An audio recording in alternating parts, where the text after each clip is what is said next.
Hi, I'm Selene Caraway, and 3 hours before our family reunion, my sister Saphira flashed her designer handbag at me, then called my outfit discount store chic. She said I'd never understand luxury, said my husband probably couldn't afford a proper vacation. She mocked my apartment, dismissed my lifestyle, replaced our mother's seating chart so I'd sit at the back table, and when I walked into that country club dining room, she announced to everyone that some people marry for love, while others marry for security. But I smiled. I stayed quiet because I wasn't just attending a family gathering anymore. I was preparing to educate my sister about real wealth. What kind of sibling spends years flaunting designer labels just to make you feel small? And what do you do when you realize she wasn't just showing off her lifestyle? She was trying to establish a hierarchy where she'd always be on top. Would you still keep your mouth shut? Or would you let her meet the man who actually owns the companies that make her husband's paycheck possible? Before we jump back in, tell us where you're tuning in from. And if this story touches you, make sure you're subscribed, because tomorrow, I've saved something extra special for you.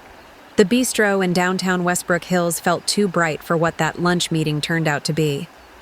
I pulled into the valet circle in my reliable Honda Accord, watching as the attendant tried to hide his surprise at the modest vehicle among the row of luxury cars.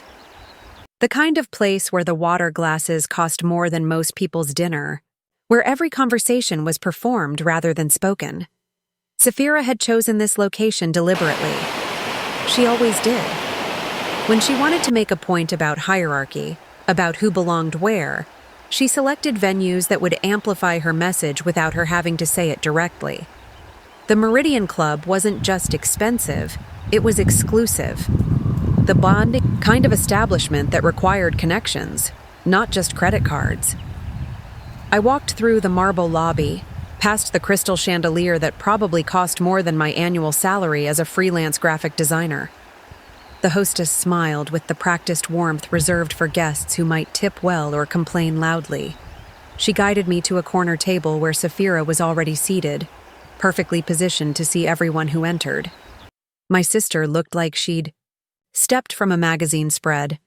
Her champagne-colored dress fit like it had been sewn directly onto her body, which it probably had been. The designer handbag resting beside her chair bore a logo I recognized from billboards and red carpet photos. Her jewelry caught the light with every gesture, a symphony of sparkle that announced its price point to anyone within viewing distance. "Selene," she said, rising gracefully to offer me an air kiss that didn't disturb her lipstick. "You look comfortable." That word, comfortable. Coming from Saphira, it was never a compliment. It meant ordinary, forgettable, someone who'd given up on trying to impress. I was wearing my best dress, a navy sheath I'd bought for job interviews and wedding invitations. Next to her, I looked like I was dressed for a different event entirely. "Thank you for meeting me," I said, settling into the plush chair across from her. The waiter appeared instantly as if he'd been monitoring our table. Saphira ordered a glass of vintage champagne with the casual authority of someone who never checked prices. I asked for sparkling water. The waiter's smile flickered almost imperceptibly. "So," Saphira said, adjusting the platinum bracelet on her wrist, "I wanted to discuss Mom's birthday party next month. Damien and I have been planning something special." Damien Roulaine, her husband of 3 years. I'd met him exactly twice, both times at family gatherings where he spent most of his time on business calls, managing what Saphira described as multiple investment portfolios and international ventures. He drove cars that cost more than houses and wore watches that could fund college educations. "I thought we were planning it together," I said carefully. Saphira laughed, the sound crystalline and sharp. "Oh, sweetie, we are. But you know how these things work. Someone needs to take the lead on the real logistics. The venue, the catering, the guest list. Damien has connections at some incredible places." She pulled out her phone, swiping to a photo of an opulent ballroom. Crystal chandeliers, gold leaf details, floor-to-ceiling windows overlooking manicured gardens. "This is the Astor Estate." Damien knows the owner personally. They usually book 2 years in advance. But for us, they'll make an exception. The casual way she said it, the assumption that such favors were simply part of her world, made something tighten in my chest. Not jealousy exactly, but recognition. This was how Sapphira operated. She didn't just have money, she wielded it like a social weapon, using it to establish distance between herself and everyone else. That's beautiful, I said, because it was true. I knew you'd love it. Now, about the guest list. Obviously, we'll invite the usual family crowd, but Damien's business associates will be attending too. Some very important people, so the atmosphere needs to be just right. She leaned forward slightly, her voice dropping to what she probably thought was a conspiratorial whisper. I hope you don't mind, but I took the liberty of suggesting a dress code. Nothing too formal, just elegant evening wear. I can give you some recommendations if you need them. There it was, delivered with surgical precision. The suggestion that I wouldn't know how to dress appropriately for my own mother's birthday party, that I needed guidance to avoid embarrassing the family in front of Damien's important friends. I'm sure I can manage, I said. Of course you can. I just thought, since you don't usually attend these kinds of events, you might want some pointers. The wives in Damien's circle, they have a very specific style. Very polished, very refined. Nothing too trendy or budget-conscious looking. Budget-conscious. Looking. The phrase hung in the air like expensive perfume, overwhelming and impossible to ignore. Our appetizers arrived, delicate arrangements of ingredients I couldn't pronounce, artfully positioned on plates that belonged in museums. Sapphira ate with the practiced elegance of someone who'd been dining in places like this for years, making casual conversation about upcoming trips to locations I'd only seen in travel documentaries. Damien is taking me to the Amalfi Coast next month, she mentioned, spearing a piece of what looked like caviar-topped something. Business mixed with pleasure. He has meetings in Milan, and I thought I'd tag along for some shopping. You know how Italian fashion is. So much more authentic than what you find in department stores. Every sentence was a small cut, designed to remind me of the gap between our worlds, the international travel, the designer shopping, the business meetings in European capitals, the implication that my life, by comparison, was small and domestic and ordinary. That sounds wonderful, I said and meant it. I wanted my sister to be happy, even when her happiness seemed to require my diminishment. After lunch, as we walked toward the valet stand, Sapphira linked her arm through mine in a gesture that might have looked affectionate to observers. Oh, I almost forgot. Damien wanted me to ask about your husband. Julian, right? What does he do again? Julian Maraway, my husband of 5 years. The man who made me coffee every morning and remembered the names of my clients' pets and fixed our leaky faucet with YouTube tutorials because we couldn't afford a plumber. He works in technology, I said, which was true but incomplete. Oh, how nice. Like computer repair or something? The way she said it, with that particular inflection, made it clear what she was really asking. Was he successful? Was he important? Did he belong in the same social stratosphere as Damien?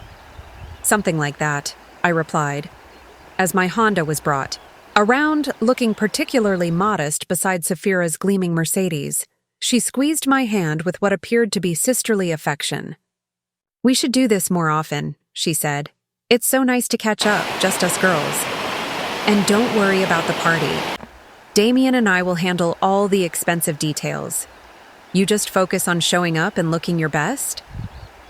I drove home through suburbs that grew progressively less manicured, past strip malls and chain restaurants, back to the middle-class neighborhood where Julian and I had bought our first house. It was a good house, a happy house, with a mortgage we could afford and neighbors who waved when we walked our dog.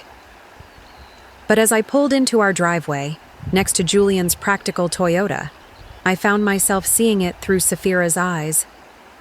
The modest front yard, the sensible car, the life that prioritized stability over spectacle. There was nothing wrong with any of it, but there was nothing impressive about it either. Inside, Julian was in his home office, typing quietly on his laptop. He looked up when I entered, his face brightening with the kind of genuine smile that no amount of money could buy. "How was lunch with your sister?" he asked. "Educational," I said. And it was true in ways he couldn't imagine. That night, I found myself scrolling through Safira's social media, studying the carefully curated photos of her life. Designer outfits, exotic locations, intimate dinners at restaurants with Michelin stars. Every image was a masterpiece of subtle bragging, designed to make her followers feel like they were glimpsing a world they'd never accessed themselves. Inside, the comments friends and acquaintances left hearts and fire emojis, praising her style and expressing envy over her latest adventure. She responded with gracious modesty that somehow made her accomplishments seem even more extraordinary. I closed the app and looked around our living room. Comfortable furniture, family photos, books we'd actually read. It was a life built on love and shared values rather than net worth and social positioning. I knew that. I believed that. So why did I feel like I was missing something essential? The invitation arrived on heavy cardstock, the kind of paper that announced its quality before you even read the words. "You're cordially invited to celebrate Safira and Damien's 3rd anniversary," in elegant script, followed by details for a cocktail party at their Beacon Ridge estate. Preparing and narrating this story took us a lot of time, so if you are enjoying it, subscribe to our channel. It means a lot to us. Now back to the story. I'd never seen their house before. Safira had mentioned it in passing during our previous encounters, dropping casual references to their little place in the hills and the minor renovations they were having done. But as Julian and I drove up the winding driveway, past sculpted hedges and water features, it became clear that Safira's idea of modest and mine occupied different universes entirely. The house sprawled across perfectly manicured grounds like something from a luxury real estate magazine. Floor-to-ceiling windows glowed warmly against the evening sky, revealing glimpses of soaring ceilings and carefully arranged furniture. Luxury cars lined the circular drive, their chrome and paint catching the light from strategically placed landscape fixtures. Julian whistled softly under his breath. "This is where your sister lives?" "Apparently," I said, checking my reflection in the passenger mirror. I'd chosen my outfit carefully, a black cocktail dress that I'd worn to exactly 2 previous events. It was elegant but not flashy, appropriate but not memorable. Next to the other guests stepping out of their vehicles in designer gowns and tailored suits, I felt like I was dressed for a different party entirely. We walked through the massive front door into a foyer that could have housed our entire living room. A server materialized immediately, offering us champagne from a silver tray. The bubbles were perfect, the temperature ideal, the crystal glasses so delicate they seemed to barely exist in my hand. "Celine." Safira's voice carried across the crowd with practiced projection. She glided toward us in a stunning silver dress that moved like liquid metal, her arms extended in welcome. "You made it." She embraced me with the kind of dramatic affection that was performed for observers rather than felt between participants. Over her shoulder, I could see other guests watching our interaction, cataloging my appearance, and making their own assessments about where I fit in this social ecosystem. "Your home is beautiful," I said, because it was true, and because it seemed like the expected response. "Oh, this old place," she said with a dismissive wave that somehow managed to draw attention to the massive diamond on her finger. "We've been making some improvements. Damien insisted on upgrading the kitchen again. You know how men are about their toys." She guided us deeper into the party, past clusters of well-dressed guests engaged in animated conversations about topics that seemed to require extensive background knowledge in finance, travel, and cultural events I'd never heard of. Julian followed quietly, taking in the opulent surroundings with the same careful attention he brought to everything else. "Everyone," Safira announced, raising her voice just enough to capture the attention of the nearest group. "I'd like you to meet my sister Celine and her husband Julian." The introductions that followed were a carefully choreographed dance of social positioning. Investment banker and art collector wife, tech entrepreneur and former fashion model spouse, corporate lawyer married to interior designer with celebrity, clients. Each couple was introduced with their credentials, their accomplishments, their reasons for belonging in this rarefied atmosphere. When it came time for Julian and me, Safira's smile took on a particular quality. Celine works in graphic design, freelance mostly, very creative, and Julian is in technology. The pause that followed was brief but significant. In a room full of people whose professional lives were defined by impressive titles and substantial salaries being described as freelance and in technology without further elaboration, felt like being introduced as pleasant but unremarkable background characters. "How lovely," said Aria Lencourt, wife of the investment banker, with the kind of polite smile that never reached the eyes. "Freelance work must be so flexible. Do you work with local businesses?" The question was innocent enough, but the tone suggested she already knew the answer and found it charmingly small-scale. I could feel the subtle shift in attention as conversations resumed around us. The invisible but unmistakable message that our portion of the introductions was complete, and the more interesting people could now be discussed. As the evening progressed, I found myself relegated to the periphery of conversations, smiling and nodding while others discussed their upcoming trips to European capitals, their investments in emerging markets, their invitations to exclusive events I'd never heard of. Julian stayed close beside me, offering quiet commentary and gentle humor that helped counteract the growing sense that we were tourists in a world we'd never truly belonged to. The house tour happened organically, with Safira leading small groups, through different rooms while highlighting recent additions and designer touches. The kitchen featured appliances that cost more than most people's cars. The master suite included a walk-in closet that was larger than our bedroom. The home office showcased awards and photos documenting Damien's business achievements. "This is our wine cellar," Safira announced, opening a climate-controlled room lined with thousands of bottles. "Damien is quite the collector. Some of these vintages are impossible to find now." She pulled out a bottle with the reverent care, usually reserved for museum artifacts. "This one we opened for our first anniversary. $2,000, but worth every penny for a special occasion." The number hung in the air like a challenge. $2,000 for a single bottle of wine, mentioned as casually as if she were discussing the weather. I tried to maintain an appropriate expression of interest while internally calculating how many months of our grocery budget that single bottle represented. "Of course," Safira continued, replacing the bottle with careful precision. "I know not everyone appreciates fine wine. Some people are perfectly happy with whatever they can pick up at the supermarket. Nothing wrong with simple tastes." The comment was delivered with a bright smile, but the message was unmistakable. There were people who understood quality and luxury, and there were people who settled for ordinary. She'd made it clear which category she believed I occupied, as Z. We returned to the main party.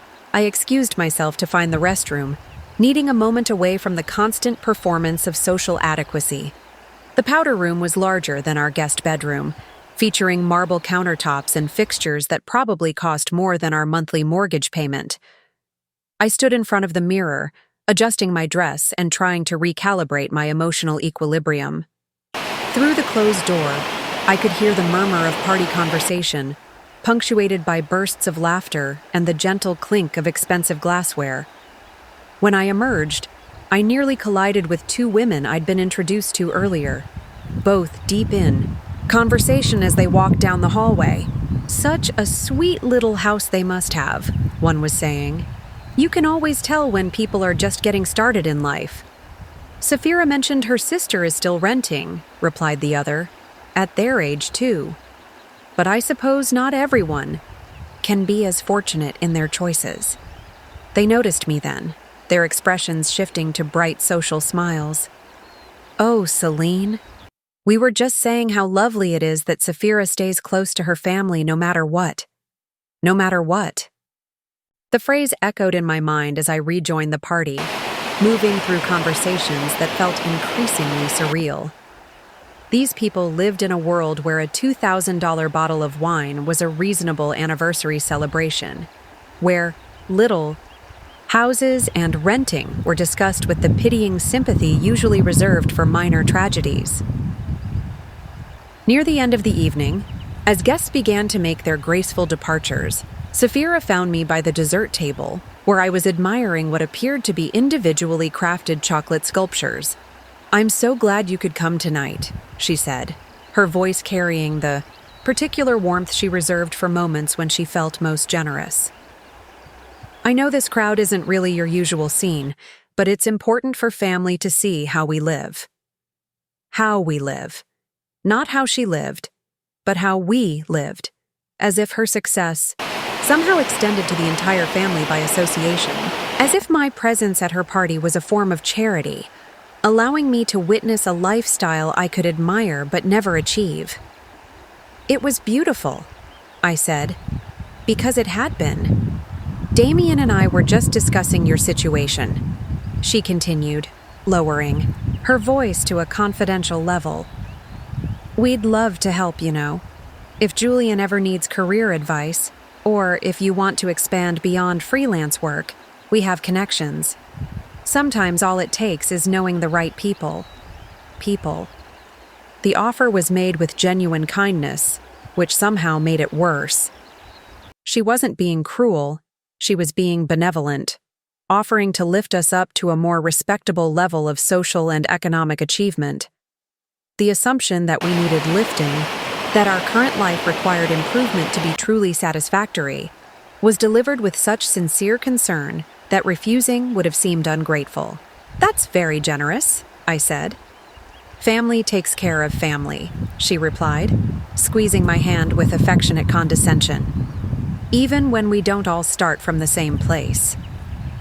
As Julian and I drove home through neighborhoods that grew progressively more modest, I found myself seeing our life through the lens of that evening. Our house, which had always felt cozy and welcoming, now seemed small and plain. Our furniture, chosen for comfort and practicality, looked shabby compared to the carefully curated interiors we'd just left behind. "That was quite a party," Julian said quietly. "Yes, it was. Your sister certainly knows how to make an impression." I looked at him, trying to read the tone in his voice. "What did you think of it all?" He was quiet for a long moment, navigating the familiar streets toward home. "I think," he said finally, "that some people measure success very differently than we do." That night, I lay in bed staring at the ceiling, replaying conversations and cataloging small humiliations. The casual dismissal of our lifestyle, the pitying comments about our housing situation, the gentle suggestion that Julian might benefit from career guidance. Each moment had been polite, even kind, but collectively they painted a picture of two people living beneath their potential, settling for less than what truly successful people achieved. I knew that happiness couldn't be measured in designer, handbags, and wine cellars. I knew that love and connection mattered more than square footage and luxury appliances. But lying there in our modest bedroom, surrounded by furniture we'd bought on sale and artwork we'd chosen because it made us smile rather than because it impressed visitors, I found myself wondering if contentment was enough, or if I'd simply convinced myself to accept less than I deserved. The next morning brought a return to our normal routine. Coffee in mismatched mugs, breakfast at our small kitchen table, preparation for another day of work that paid the bills but didn't fund exotic vacations or designer wardrobes. It was a good life, a stable life, a life that had always felt complete. But something had shifted during that evening at Saphira's house.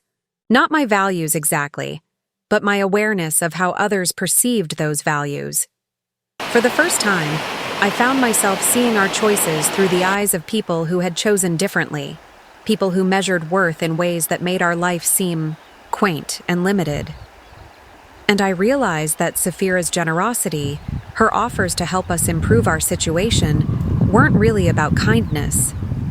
They were about maintaining a hierarchy where she occupied the top position, dispensing advice and assistance to those of us still climbing toward her level of achievement. I didn't want to need her help. I didn't want to be the sister who required guidance and connections to achieve respectability, but I also didn't know how to bridge the gap between the life we'd built and the life that would earn her genuine respect rather than benevolent concern. The text message arrived during my Tuesday morning coffee, innocuous enough that I almost deleted it without opening.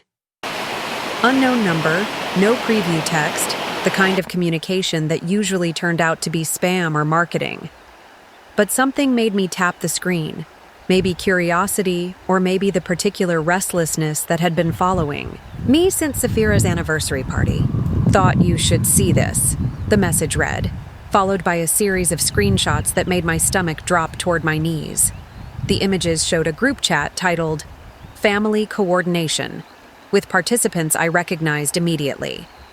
Safira, my mother Veronica Fenroe, my aunt Celia Damari, and my cousin Lyra Ashfell. The conversation thread stretched back weeks, filled with messages I was clearly never meant to see. Safira, did you see what Celine wore to lunch last week?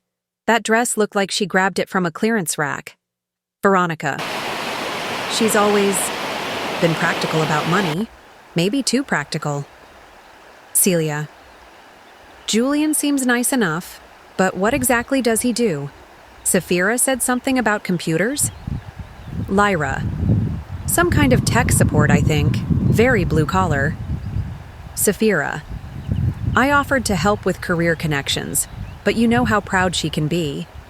I scrolled through message after message, each one a small cut that accumulated into something much larger. They discussed my clothing choices, my housing situation, Julian's perceived lack of ambition. They analyzed my social media posts for signs of financial stress. They debated whether to include us in family events that might be too sophisticated for our comfort level. The most recent messages, sent just days after the anniversary party, were the most revealing. Safira, I think the party was good for them. Sometimes people need to see what's possible when you make better choices. Veronica, Celine looked a little overwhelmed. Maybe she's starting to realize that settling isn't the same as being happy. Celia, should we stage some kind of intervention? Help her understand that she could do better? Safira, I'm working on it. Damien has some entry-level positions at his company. Nothing glamorous, but it would be a step up from freelance work. An intervention. They were planning an intervention to save me from my apparently inadequate life, discussing Julian and me like we were a problem requiring their collective solution. The casual cruelty of it, the assumption that our contentment was actually denial, left me staring at my phone in stunned silence. I read through the entire conversation twice, taking screenshots of my own, my hands shaking slightly as the full scope of their coordination became clear. This wasn't just Safira's individual snobbery. This was a family-wide assessment of my life, with multiple relatives contributing observations and suggestions for improvement. The phone rang before I could fully process what I'd seen. Unknown number again, but this time I answered immediately. This Celine? The voice was young, female, nervous. Yes. I'm Naomi Farrow. I work as Damien's assistant. I sent you those screenshots. Damien's assistant. Someone with access to insider information about the family dynamics I'd been excluded from understanding. Why? I asked. Because what they're doing isn't right, she said simply. I've been listening to these conversations for months. Safira talks about you constantly, but never directly to you. Always about how to manage your situation, how to guide you toward better choices. It's like she's treating your life as her project. I don't understand why you'd risk your job to tell me this. Because I have a sister too. Naomi replied. And if someone was talking about her the way your family talks about you, I'd want her to know. After she hung up, I sat in my kitchen for a long time, staring at my phone and trying to recalibrate my understanding of recent family interactions. Every kindly meant suggestion, every generous offer of help, every concerned inquiry about our future plans. All of it had been coordinated, discussed, strategized in a group chat I'd never been invited to join. The anniversary party took on new meaning in this context. It wasn't just an opportunity for Safira to show off her lifestyle. It was a carefully orchestrated demonstration designed to make Julian and me feel inadequate by comparison. The guest introductions, the house tour, the casual mentions of expensive purchases, all of it had been performed for our benefit, meant to inspire dissatisfaction with our current circumstances. I started looking backward through recent family interactions, searching for patterns I'd missed. The restaurant choices that seemed designed to highlight economic differences. The conversation topics that required expensive hobbies or exotic travel experiences to participate meaningfully. The gift exchanges where Safira's contributions always seemed to cost significantly more than anyone else's, making other offerings look modest by comparison. It was sophisticated psychological warfare, subtle enough that the targets never quite realized they were under attack. Instead of feeling manipulated, I'd been feeling inadequate. Instead of recognizing deliberate exclusion, I'd been assuming I simply didn't fit in with their social circle. That afternoon, I did something I'd never done before. I started my own documentation process. I created a new note in my phone and began recording dates, conversations, and observations. Not for revenge exactly, but for clarity. I needed to understand the full scope of what had been happening before I could decide how to respond. March 8th. Lunch at Meridian Club. Safira chose venue specifically to emphasize economic differences, suggested I needed dress code guidance for Mom's birthday party. March 15th. Anniversary party. House tour designed to showcase wealth. Wine cellar. Demonstration with $2,000 bottle comment. Guests told I was just getting started in life. March 22nd. Group chat discovery. Family coordination to help me realize I'm settling. Intervention discussion. The patterns became clearer as I wrote them down. This wasn't random snobbery or occasional insensitivity. This was a sustained campaign to make me dissatisfied with my life, presumably so I'd become more receptive to their guidance and more grateful for their assistance. That evening, when Julian came home from work, I found myself studying him with new eyes. He was the same man I'd married, the same person who made me laugh and supported my dreams and fixed household problems with patient determination. But I also saw him through the lens of that group chat conversation. The husband whose career didn't impress at cocktail parties, whose ambitions aligned with contentment rather than conquest. "How was your day?" he asked, settling beside me on the couch with the comfortable familiarity of 5 years of marriage. "Enlightening," I said, which was true in ways he couldn't imagine. Good enlightening or concerning enlightening?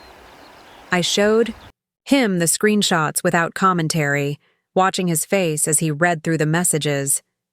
His expression shifted from confusion to understanding, to something that looked like protective anger. "Well," he said finally, handing the phone back to me. "That explains a lot about recent family gatherings. You noticed it too?" "I noticed that your sister has very specific ideas about success, and that those ideas don't seem to include much room for people who choose differently. They're planning some kind of intervention," I said, "to help me understand that I could do better." Julian was quiet for a moment, processing the implications. "Better than what? Better than being happy? Better than being married to someone who loves you? Better than having work you enjoy and a life that feels authentic? Better than being ordinary, I think." "Ah," he said, understanding immediately. Better than being invisible at cocktail parties. We sat in silence for a while, both of us absorbing this new information about family dynamics neither of us had fully understood. The group chat revealed not just attitudes but coordination, not just individual opinions, but collective strategy. It was one thing to have a sister who was occasionally condescending. It was another thing entirely to discover that multiple family members were actively discussing your life as a problem requiring their intervention. "What are you going to do?" Julian asked eventually. "I don't know yet," I admitted, "but I'm definitely going to do something." That night, I received another message from Naomi. This time, it was a single screenshot, sent with the comment, "Emergency family meeting about you scheduled for this weekend." The screenshot showed Safira's message to the group. Crisis intervention. Needed. Celine seems to be withdrawing from family. We need to address this before she gets defensive about our help. My withdrawal, which was actually me taking time to process their betrayal, was being interpreted as evidence that their intervention was urgently needed. They were going to save me from myself, whether I wanted salvation or not. I realized then that this wasn't going to end with a simple conversation or a request for them to respect my choices. They genuinely believed that my contentment was a form of self-deception, that my marriage was a settling, that my career was an excuse for lack of ambition. They weren't going to be convinced by arguments about different definitions of success. They were going to keep pushing until I either conformed to their expectations or removed myself from their influence entirely. But there was a third option, one that none of them had considered because they'd fundamentally misunderstood both my situation and my character.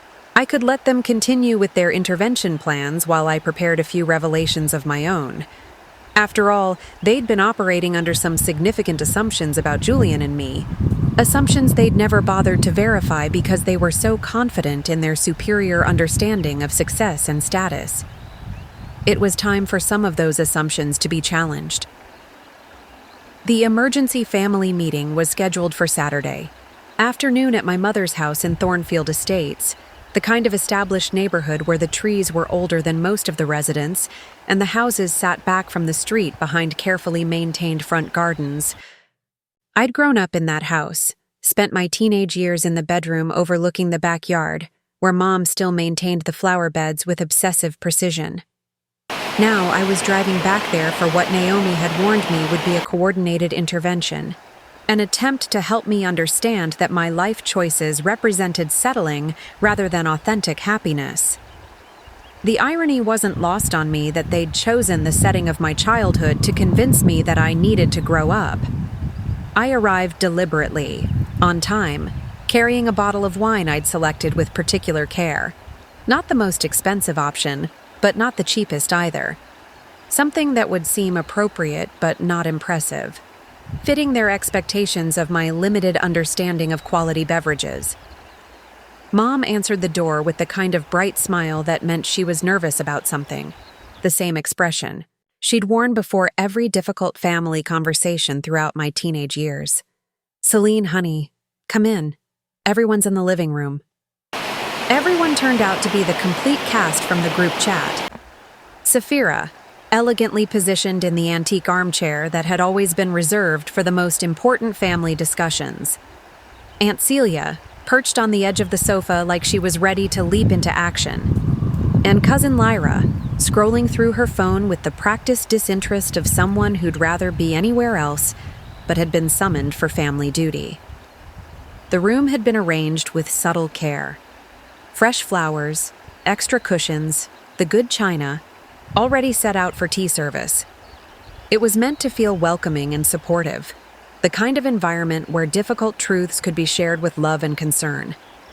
Instead, it felt like a stage set for an ambush. "I brought wine," I said, offering the bottle to Mom. "How thoughtful," she replied, accepting it with the kind of polite enthusiasm that didn't quite mask her inspection of the label. "I'll save this for a special occasion." Translation: it wasn't quite good enough for immediate consumption, but it would do for casual family dinners or as a hostess gift for less sophisticated gatherings. The dismissal was gentle but unmistakable. "Sit anywhere you're comfortable," Saphira said, gesturing toward the remaining chair, which happened to be positioned directly across from everyone else. The defendant's seat in a trial I hadn't realized was beginning. I settled into the chair and waited, maintaining the kind of pleasant expression that suggested I had no idea what was coming. Let them think I was naive about their intentions. Let them believe I'd stumbled unknowingly into their carefully planned conversation. "So," Mom began, pouring tea into delicate cups that required careful handling, "we wanted to talk with you about some things we've been noticing." "Things?" I asked, accepting my cup with appropriate gratitude. "Patterns," Celia clarified. "Ways you seem to be isolating yourself from family opportunities." Saphira leaned forward slightly, assuming the role of primary spokesperson. "We've been concerned about you, Celine. Ever since Julian, you've seemed to pull back from family activities, from chances to expand your social circle, from opportunities that could really benefit both of you. Ever since Julian, as if my husband had somehow corrupted my previously ambitious nature, transformed me from someone with potential into someone satisfied with mediocrity. I haven't been pulling back," I said carefully. "I've been busy with work, with building our life together." "But that's exactly what worries us," Lyra interjected, finally looking up from her phone. "You're so focused on maintaining this comfortable little bubble that you're not seeing bigger possibilities." Comfortable little bubble. The phrase had clearly been workshopped in their group chat, refined until it captured exactly the right tone of loving concern mixed with gentle condescension. "What kinds of possibilities?" I asked. This was the cue they'd been waiting for. Saphira smiled with the satisfaction of someone whose carefully planned presentation was proceeding exactly on schedule. "Well, for starters, Damien's company is always looking for talented people. There are positions in their marketing division that would be perfect for someone with your graphic design background. Real positions, with benefits and advancement opportunities, not just freelance contracts. Julian could benefit from better career guidance too," Celia added. "Technology is such a broad field. With the right connections, he could move into management, really build something substantial. They had solutions prepared for problems I didn't know I had. Career advancement I hadn't requested, social opportunities I hadn't sought, lifestyle improvements I hadn't realized I needed. It was an intervention disguised as gift-giving, an attempt to rescue me from contentment I was apparently too limited to recognize as settling. I appreciate the concern," I said, "but I'm happy with my work, and Julian seems satisfied with his career path." The word satisfied landed like a confession. In their worldview, satisfaction was a form of surrender, evidence that I'd stopped striving for something better because I'd convinced myself that better was impossible. Mom reached over to pat my hand with maternal sympathy. "Honey, sometimes, when we're comfortable, we stop pushing ourselves toward our real potential. It's natural, but it's also a shame to waste opportunities." "What opportunities?" "Social opportunities," Saphira explained patiently. "Professional networking, cultural experiences, the kinds of things that broaden perspectives and create possibilities you can't even imagine from where you are now. From where you are now." The phrase painted my current life as a limited vantage point, a constrained position from which broader horizons remained invisible. They weren't just criticizing my choices. They were suggesting that my entire worldview had been shaped by reduced circumstances. "I know this might sound overwhelming," Lyra said, her tone shifting to something approximating sisterly affection. "But we've all been where you are. That phase where you think having enough is the same as having everything you deserve. That phase. As if contentment was a developmental stage I'd eventually outgrow, like teenage rebellion or college experimentation. As if they were speaking from the wisdom of experience to someone still trapped in an earlier, less sophisticated understanding of life's possibilities. The thing is," Celia continued, Once you start expanding your horizons, you realize how much you were limiting yourself. Before, better restaurants, better vacations, better social circles. It's not about money, exactly. It's about quality of life. But of course, it was about money. Everything they were describing required significant disposable income, the kind of financial resources that transform desires into casual realities. They were offering to help me want things I couldn't afford, then positioning that wanting as evidence of personal growth. The conversation continued for another hour, a carefully orchestrated presentation of concern masquerading as support.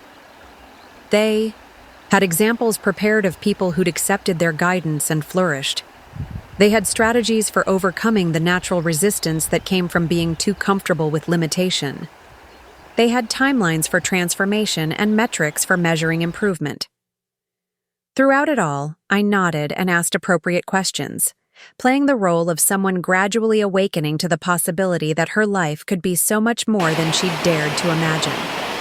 I let them believe they were succeeding, that their intervention was having the desired effect. "I need to think about all of this," I said finally, when their presentation seemed to have reached its natural conclusion. "Of course," Sapphira replied, with the indulgent smile of someone whose generosity had been properly appreciated. "These are big decisions, life-changing possibilities. Take your time to process everything." As I prepared to leave, Mom walked me to the door with the particular combination of relief and satisfaction that meant she felt she'd fulfilled an important maternal duty. "I'm proud of you for being so open to feedback," she said, squeezing my hand. "It shows real maturity to recognize when you might need guidance."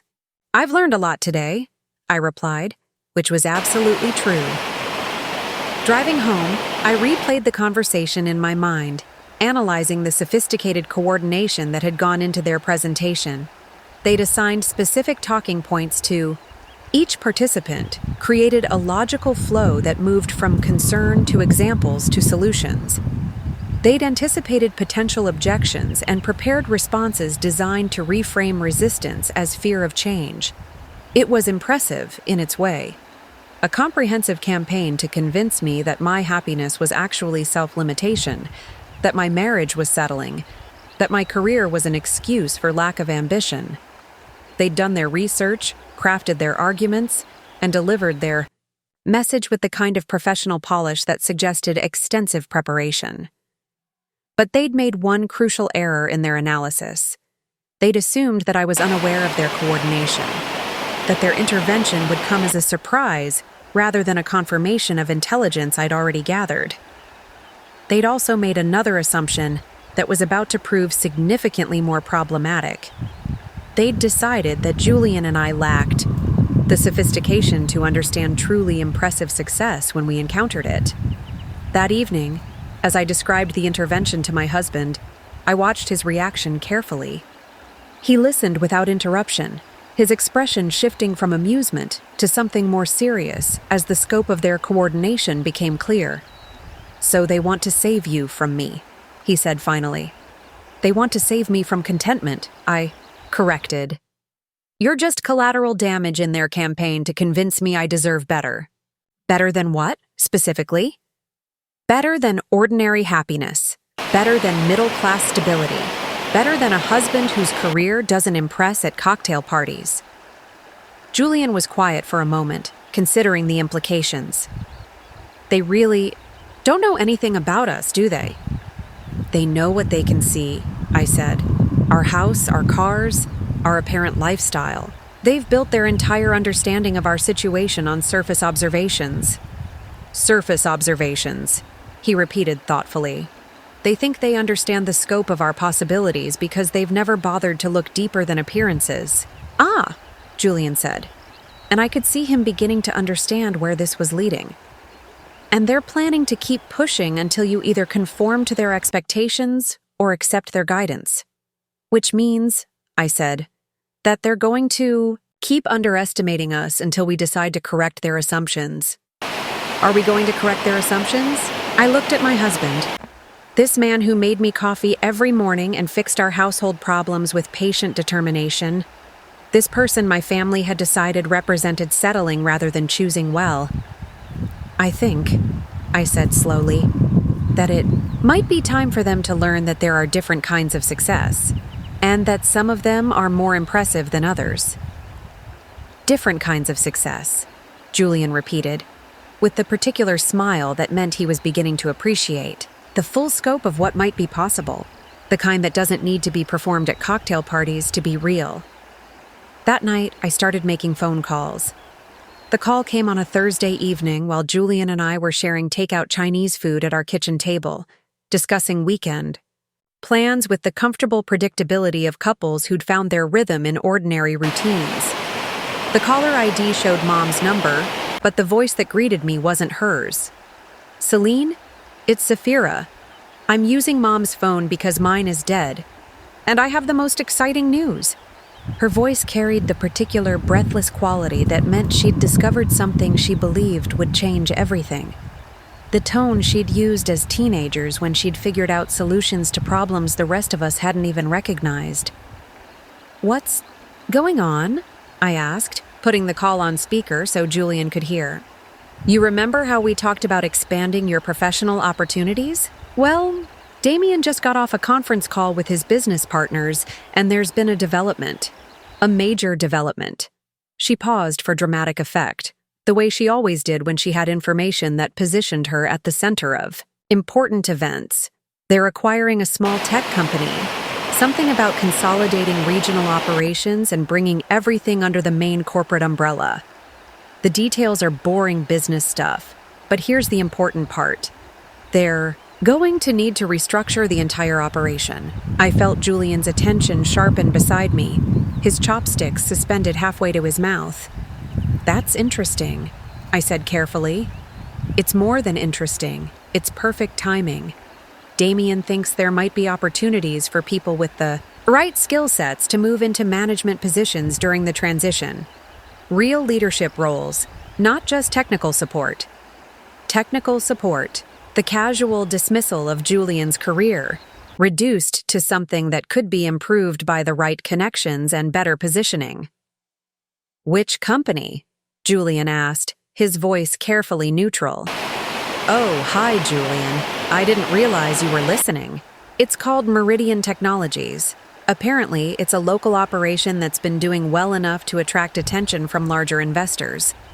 The silence that followed was probably only seconds, but it felt like hours. Julian and I looked at each other across our small kitchen table, both of us processing the same impossible information. Meridian Technologies, Julian repeated slowly.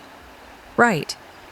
I know the name doesn't mean anything to you, but trust me, this is exactly the kind of break that could change everything. Damien has already mentioned your background to his partners. They're interested in meeting people who understand the local market and could help with the integration.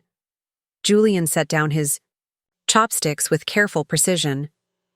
Safira, I need to ask you something specific. What exactly does Damien do for his company? He's a senior partner in acquisitions and development. Why?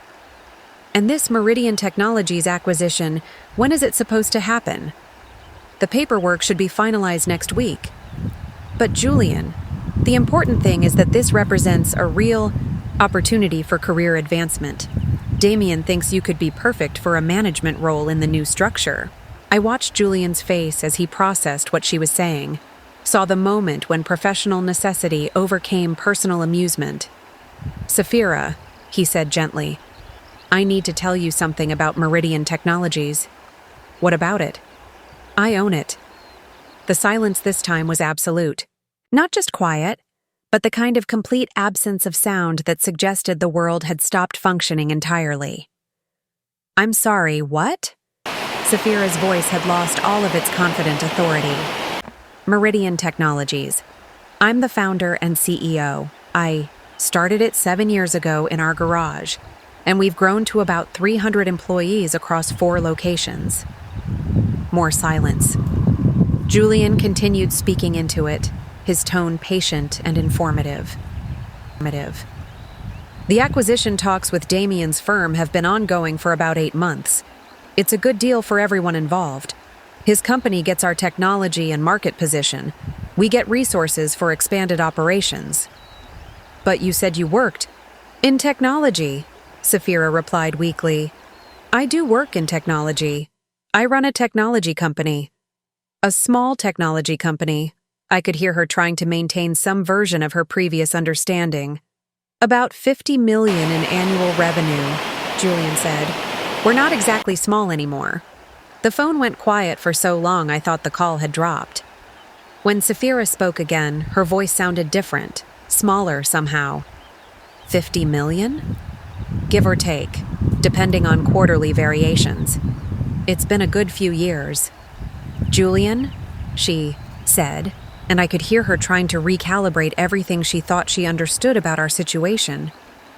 Are you saying that Damien's company is buying your company? Well, acquiring it. I'll be staying on as CEO of the regional division, but yes, essentially. Another pause. Shorter this time, but somehow more significant. For how much? Julian looked at me, raising his eyebrows in a question I answered with a slight nod. The total transaction is valued at about 200 million, he said. My personal stake works out to roughly 60% of that. I could hear Saphira trying to do mathematics in her head, attempting to reconcile the number. Julian had just provided with her understanding of our modest lifestyle and ordinary circumstances. 60% of 200 million, she repeated slowly. Before taxes and various complications, but yes, that's $120 million, Julian finished. More or less. The line went completely dead. Not disconnected, but silent in a way that suggested someone had forgotten how to breathe. Saphira? I asked after nearly a minute had passed. I'm here, she whispered. Are you okay? I need to go, she said quickly. There's something I need to check. On! The call ended abruptly, leaving Julian and me staring at each other across our takeout containers in the sudden quiet of our kitchen. Well, Julian said finally. That was interesting. That was the crossing of the line, I replied. How so? Because now she knows that every assumption she's made about us, every bit of guidance she's offered, every intervention she's planned, has been based on a complete misunderstanding of our actual situation. Julian nodded thoughtfully. She's going to call back. Oh, she's definitely going to call back. What are you going to say when she does? I looked around our kitchen, at the modest furniture and practical appliances that had somehow convinced my entire family that we were living beneath our potential, settling for less than we deserved. I'm going to ask her if she still thinks. I need career guidance, I said. The phone rang again 20 minutes later. This time it was Saphira's own number, and her voice had recovered some of its usual authority, though it carried a new note I'd never heard before. Celine, I think there might have been some confusion about Julian's work situation. What kind of confusion? Well, I just talked to Damien about the Meridian acquisition, and he confirmed that Julian is indeed the current owner. But I think there might be some misunderstanding about the scale of the operation. She was trying to find a version of events that allowed her to maintain some version of her previous narrative about our circumstances. What did Damien say exactly? He said Julian runs a successful local business, but you know how these tech acquisitions work. The valuations are often inflated for tax purposes and investor relations. Inflated how? Well, the actual cash value is probably much lower than the paper value. And of course, most of that money will go back into business development and employee retention. It's not like you're actually going to see those kinds of numbers personally. I could hear her reconstructing reality in real time, finding ways to minimize the significance of what Julian had told her. Saphira, I said gently, Julian and I will personally net about $70 million from this acquisition after taxes and business obligations. $70 million. Yes. That you'll actually receive. That we'll actually receive. Another pause, this one filled with the sound of assumptions crumbling. But your house, We like our house. And your cars. We like our cars. But we can afford whatever we want, I said. We just don't want very much. This, I realized, was the fundamental difference they'd never understood. Sapphira and Damien used their wealth to signal status, to demonstrate their success to others, to purchase experiences and possessions that marked their position in social hierarchies. Julian and I used our financial security to buy freedom. Freedom from concern about money, freedom to work on projects we found interesting, freedom to live according to our own values rather than external expectations. Why didn't you tell us? Sapphira asked finally. Tell you what? That Julian was successful. That you didn't need our help. You never asked, I said. You just assumed. That night, after we'd finished our Chinese takeout and cleaned up the kitchen, Julian and I sat on our comfortable couch in our modest living room, surrounded by the life we'd built according to our own definitions of success. Do you think she'll tell the others? He asked. Oh, she'll definitely tell the others. And then? Then we'll see how quickly people can adjust their understanding of situations they thought they had completely figured out. My phone buzzed with a text message from an unknown number. Naomi, Damien's assistant, with another screenshot. The group chat was exploding with messages, all of them trying to make sense of information that didn't fit any of the categories they'd used to organize their understanding of family hierarchies. Celia, $70 million? Are we sure about this? Lyra, Damien confirmed it. The acquisition is real. Veronica, but they live so normally. Sapphira, that's what I don't understand. Why live like that if you don't have to? I showed the screenshots to Julian, who shook his head with something that might have been pity. They really can't imagine wanting different things than they want, he said. No, I agreed. They can't. And that, I realized, was going to be the foundation of everything that came next. The emergency family meeting was called for Sunday brunch at Thornfield Country Club, the same venue where Sapphira and Damien had held their engagement party 3 years earlier. The choice of location wasn't accidental. It was Sapphira's way of reasserting control over a narrative that had shifted uncomfortably beyond her management. I arrived alone, having left Julian at home working on acquisition paperwork. The hostess guided me to a private dining room where the entire family had already assembled, Sapphira and Damien positioned at the head of the table like corporate executives, Mom and Aunt Celia flanking them with matching expressions of concerned determination, and Cousin Lyra documenting everything with her phone. Celine, Mom said as I entered, thank you for coming. We need to address some confusion about recent conversations. Confusion. As if the problem was miscommunication rather than their fundamental misunderstanding of our circumstances. What kind of confusion? I asked, taking the seat they'd obviously reserved for me, directly across from everyone else, isolated like a witness being questioned. Sapphira leaned forward with her most serious expression. There seems to be some misunderstanding about Julian's business situation. Damien did some research after our phone call, and the numbers don't quite add up. What numbers? The acquisition valuation, Damien said, speaking for the first time since I'd arrived. While Meridian Technologies is indeed being acquired by our parent company, the personal compensation figures Julian mentioned seem inflated. Inflated. They'd spent the weekend trying to find ways to diminish the significance of information that didn't fit their preferred narrative. In what way? I asked. Well, Sapphira continued, business acquisitions are complex financial instruments. Most of the quoted value goes toward debt assumption, employee retention, operational integration.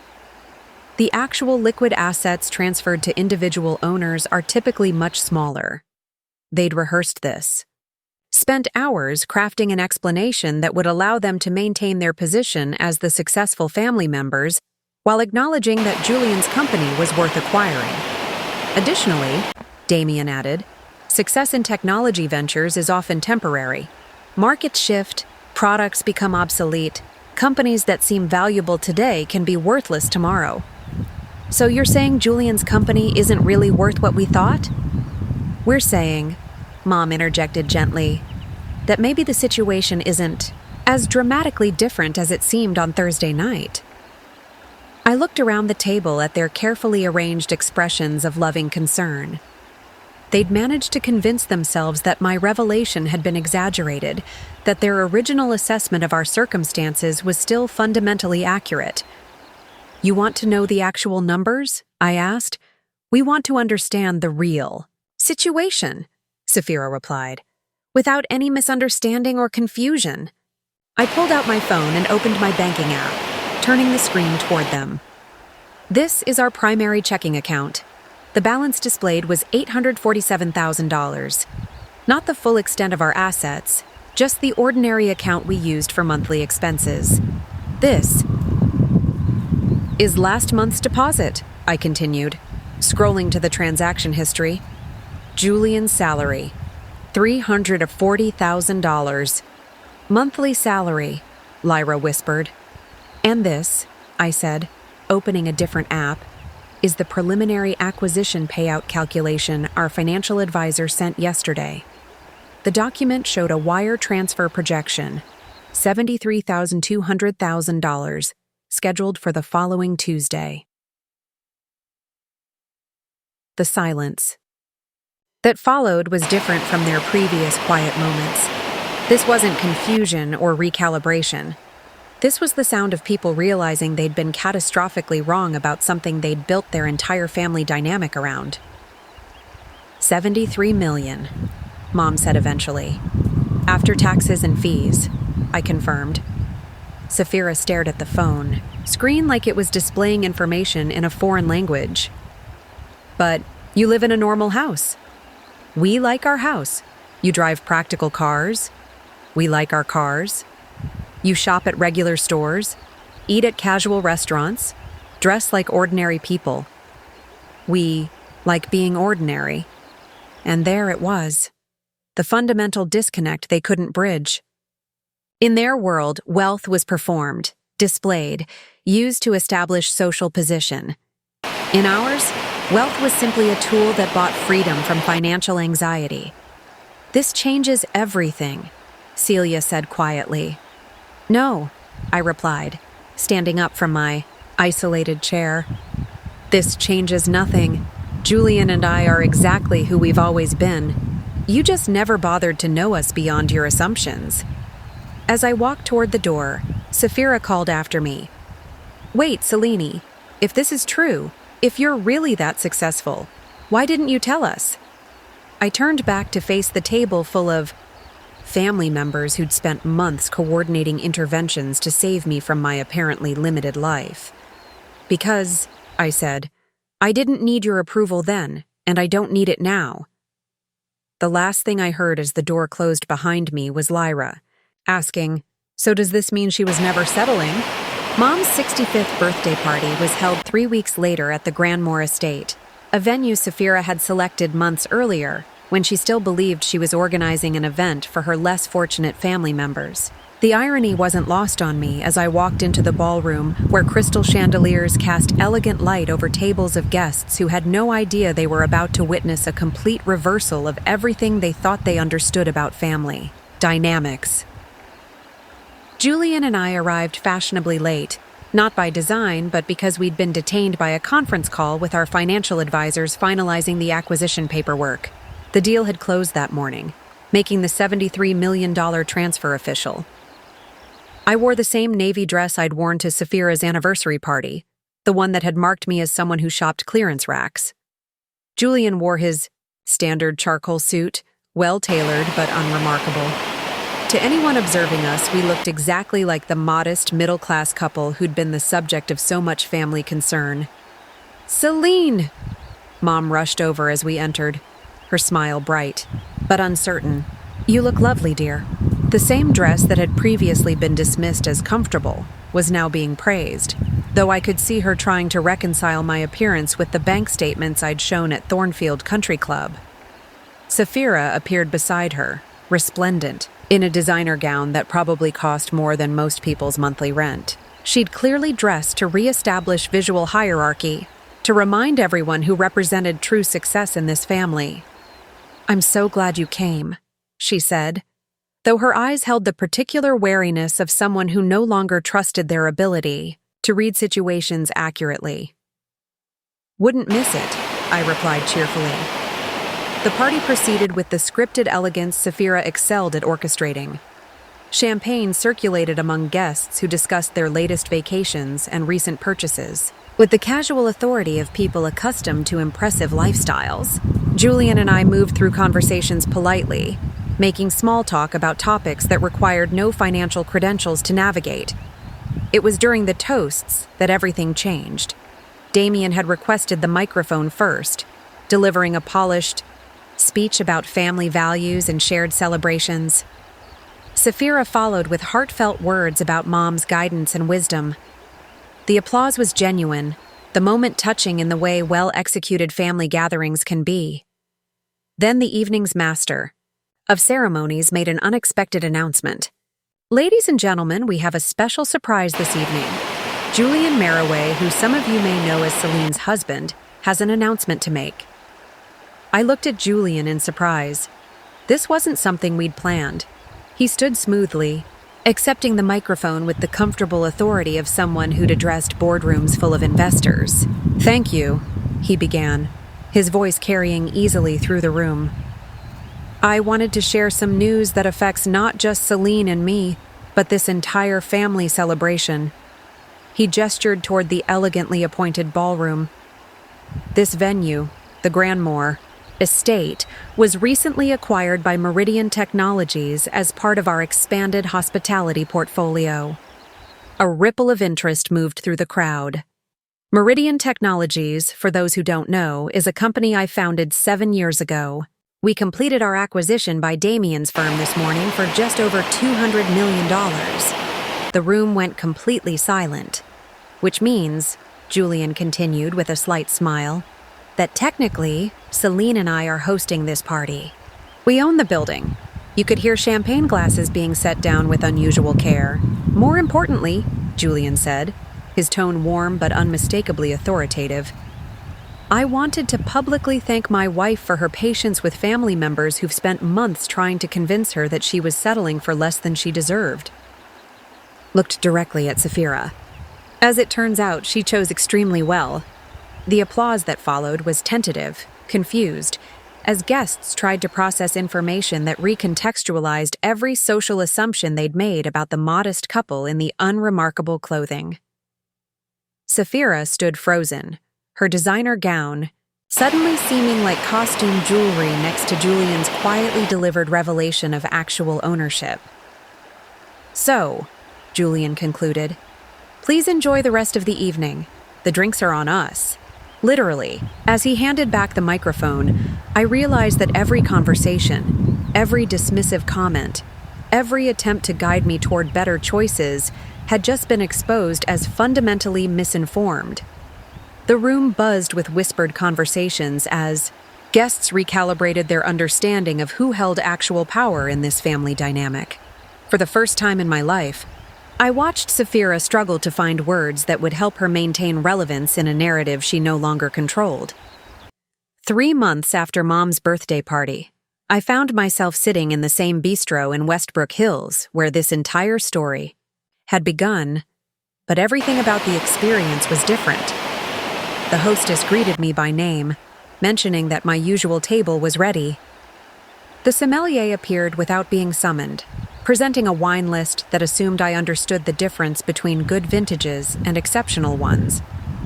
Word travels fast in social circles where everyone knows everyone else's business, and the revelation about Julian's company had spread through our community like water finding its level.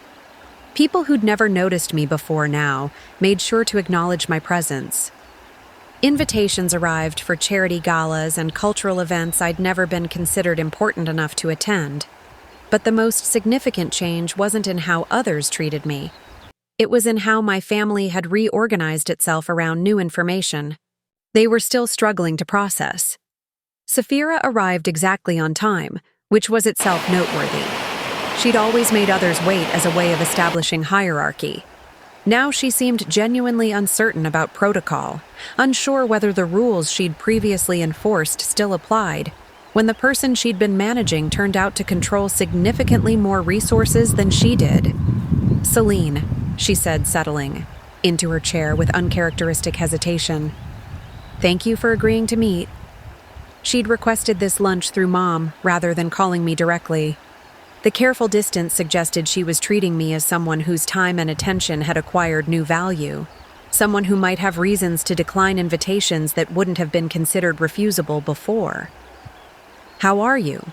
I asked, genuinely, curious about how she was adjusting to the recalibration of everything she'd thought she understood about our relationship.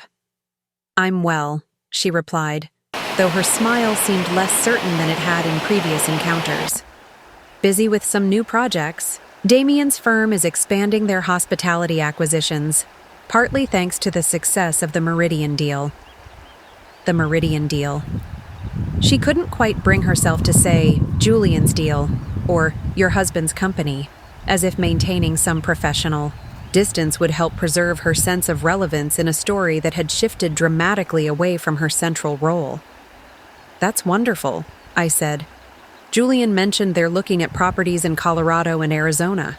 "Yes, exactly." She brightened slightly, finding familiar ground in business discussions. "It's exciting to be part of something that's growing so rapidly." Part of something. The phrase revealed how she'd restructured her understanding of her position in the professional world. She was no longer someone married to a successful man who could dispense advice to less fortunate family members.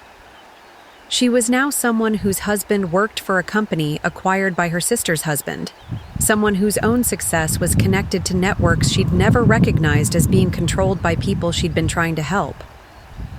"Saphira," I said gently, "I need you to know that none of this changes how I feel about you as my sister." Sister. Her relief was visible, a tension I hadn't realized she'd been carrying. "I was worried," she admitted. "After everything that happened, all the things I said about your choices, your lifestyle, your marriage. I was so wrong about so many things." "You weren't wrong about caring about family," I replied. "You were wrong about thinking there was only one way to measure success." This was the conversation I'd been hoping we could have, the one that addressed the fundamental misunderstanding that had created months of conflict and coordination designed to fix problems that didn't exist. "I keep thinking about all the times I offered Julian career advice," she said, shaking her head. "All the connections I thought might help him advance. He must have thought I was completely ridiculous." "He thought you were being a caring sister-in-law," I said, which was true. Julian had never expressed frustration with her condescension, only amusement at the gap between her assumptions and our reality. "But why didn't you tell us?" she asked, the same question she'd posed multiple times since. The birthday party revelation. "Why let us go on thinking you needed our help?" "Because we didn't need your help," I said simply. "And you never asked if we did." She sat with that for a moment, processing the implications. Her entire approach to family relationships had been based on the assumption that success was obvious, measurable, and naturally shared with people who would appreciate and celebrate it. She'd never considered that someone might achieve substantial success while choosing not to perform it for social validation. "I've been thinking about that group chat," she said eventually.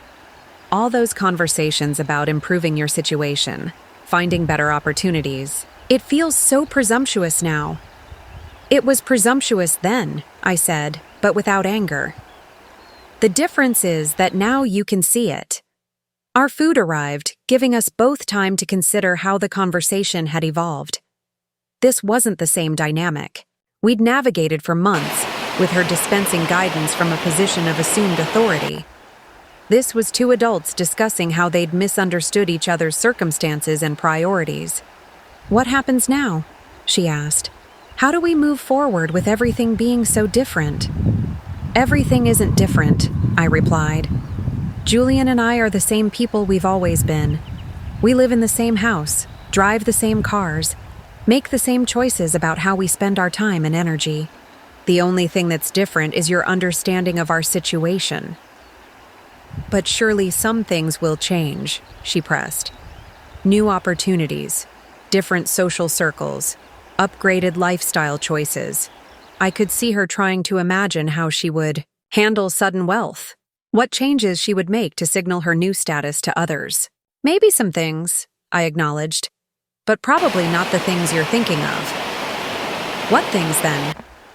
We're considering starting a foundation focused on educational technology in underserved communities. Julian wants to mentor young entrepreneurs who don't have access to traditional funding networks. I'm thinking about expanding my freelance work to include pro bono projects for nonprofits. She looked puzzled, as if I'd described plans to do more of the kind of ordinary work I was already doing, rather than leveraging new resources toward more impressive pursuits. Those sound like the kinds of things you were already interested in, she said. Exactly. And there it was, the fundamental difference she still struggled to grasp. Wealth hadn't changed our values or priorities. It had simply given us more resources to pursue the things we'd always cared about. As we finished lunch, Sapphira seemed more relaxed than she'd been since the birthday party revelation. The conversation had established new ground rules for our relationship, ones based on mutual respect rather than assumed hierarchy. I owe you an apology, she said as we prepared to leave. For all the assumptions I made, all the advice you didn't ask for, all the interventions you didn't need. You don't owe me an apology for caring about family, I replied. But maybe next time, try asking before assuming. 6 months later, our family gatherings had settled into new rhythms that reflected adjusted understanding of everyone's actual circumstances rather than assumed ones. Sapphira still chose elegant venues and wore designer clothes, but she no longer positioned these choices as lessons for the rest of us. Mom still worried about her adult daughters, but her concerns now focused on our happiness rather than our financial security. And Julian and I continued living in our modest house, driving our practical cars, and making decisions based on our own values rather than external expectations of how successful people should behave. The difference was that now everyone understood these were choices rather than limitations, preferences rather than settling for less than we deserved. Sometimes the most powerful revelations aren't about becoming someone different. They're about finally being recognized for who you've always been. Up next, you've got 2 more standout stories right on your screen. If this one hit the mark, you won't want to pass these up. Just click and check them out. And don't forget to subscribe and turn on the notification bell so you don't miss any upload from us.